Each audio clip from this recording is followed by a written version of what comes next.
Chandrapuram Ponnusamy Radhakrishnan, the candidate of the BJP-led NDA, was elected as the new Vice President of India.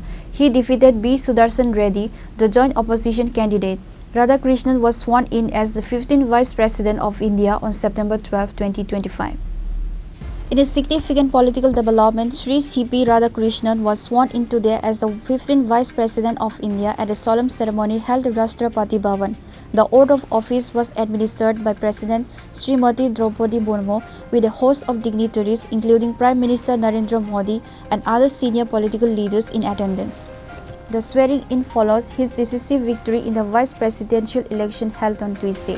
Radhakrishnan, the nominee of the National Democratic Alliance, secured 452 votes, comfortably defeating the India Bloc's candidate, former Supreme Court Judge Sri B. Sudershan Reddy, who received 300 votes.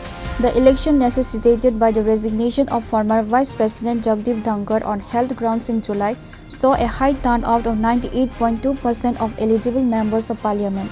A total of 767 MPs cast their ballots, with 15 votes being declared invalid. Vice President Sri C.P. Radhakrishnan will also assume the critical role of Chairman of the Rajya Sabha, the upper house of parliament. Following the swearing-in ceremony, the new Vice President paid floral tributes to Mahatma Gandhi at Rajghat, a customary gesture of respect.